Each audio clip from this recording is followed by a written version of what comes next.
Karumal-dumal. Yan po ang sinasabi ng Panginoong Diyos na napakaraming tao daw po sa atin na gumagawa ng mga bagay na karumal-dumal. Ano po ba kaya yung mga karumal-dumal na yan, mga kababayan? Baka kasi isa kayo sa nakakagawa nito eh. Sabi ng Lord, maraming lugar sa inyong bansa kung saan napakaraming tao ang patuloy na naglulunoy sa kasalanan. Maraming tao ang patuloy na gumagawa ng mga bagay na hindi mo sukat akalain na gawin ng tao. Antindi po nun, ano ibig sabihin ng ginagawa ng hayop? Ganun po?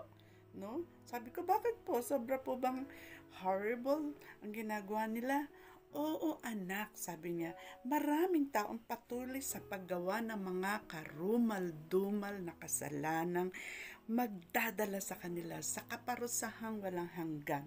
Sabi niya, so, ano po, sabi niya, kinakailangan maabot ang mga taong iyan upang sila ay maiahon mula sa putikang kanilang kinasasadlakan.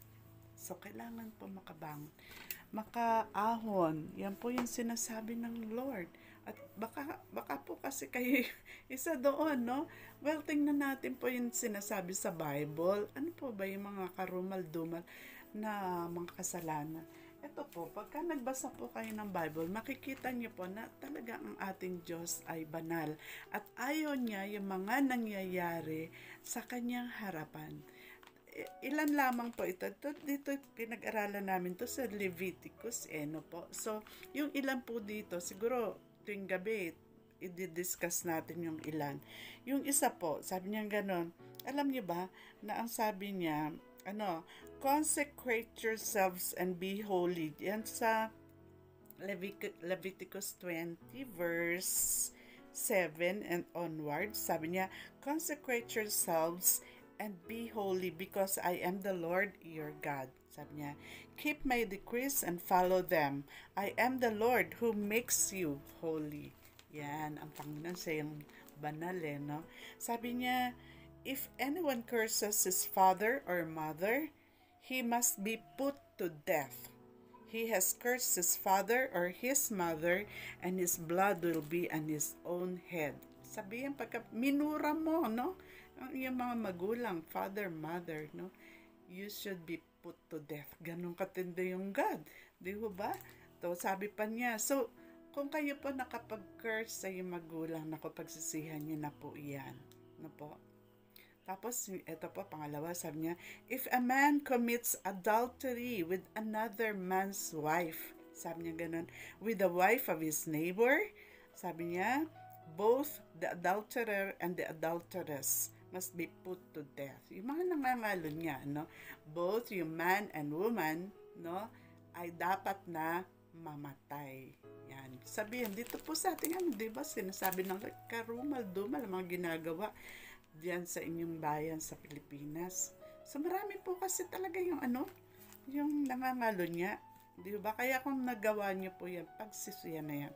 Sabi niya pa, dito sa pangatlo, no? If a man sleeps with his father's wife, no? He has dishonored his father. Ko alam kung nanay ba niya yun o asawang kauli ng kanyang ama. Ang ganon. Sabi niya, no? Both the man and the woman must be put to death. Their blood will be on their heads. Ayan. So, yung tatay, merong anak. Yung anak, nakipag-asawa doon sa asawa ng tatay. Kasalanan, So, they must be put to death. Sabi dito sa Leviticus 20 verse 11. Tapos, sabi niya, sa verse 12, if a man sleeps with his daughter-in-law, yung lalaki na nakipagtalik sa kanyang manugang na babae, sabi niya ganun, both of them must be put to death. Dapat mamatay sila. Yung ganun. Sabi niya ganun, what they have done is perversion. Their blood will be on their own heads. So, yan, so talaga yung magbiyanan, tapos nagtalik. Di, kasalanan pong matindi yun. At marami po kayang ganun dito sa Pilipinas. Siguro meron kasi sabi ng Lord, ang daming gumagawa ng mga karumal-dumal, po.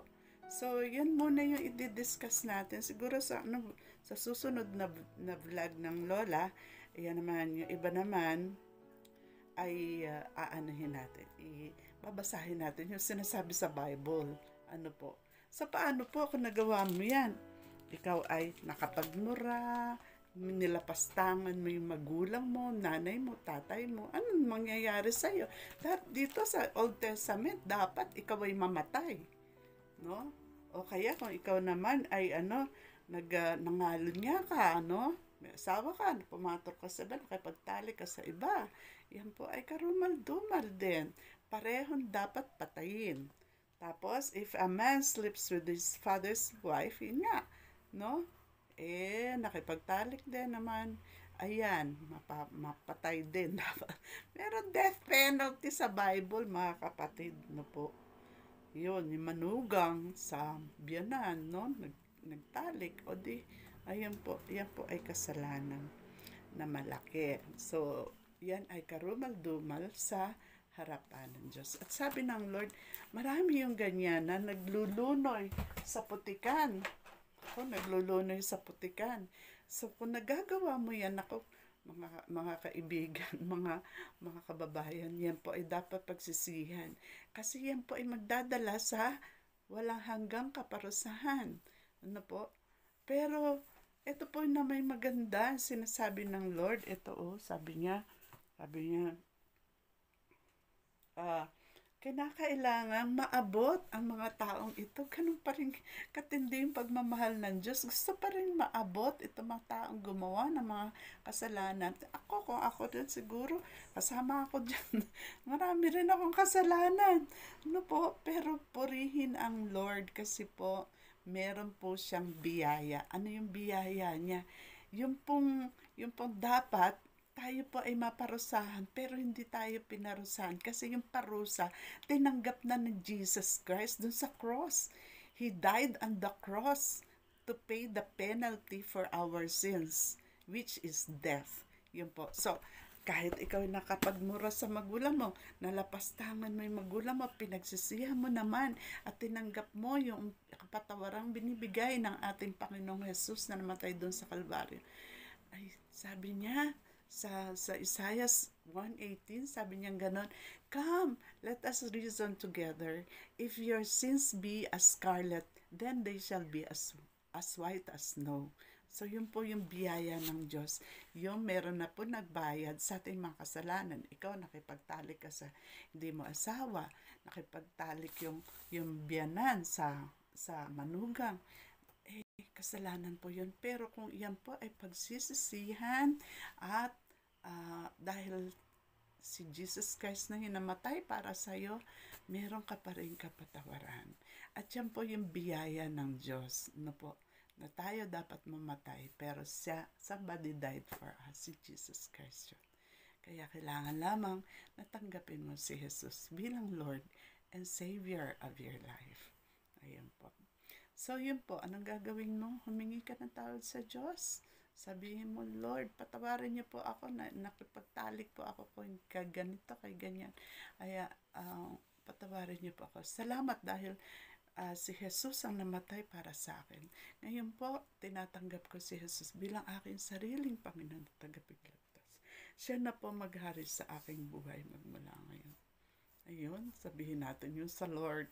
Naku, talaga po gusto ng Lord maligtas po ang mga tao. Gusto niya maligtas ka sa iyong kasalanan at ikaw magkaroon ng buhay na walang hanggan sa pamamagitan ng ating Panginoong Jesus.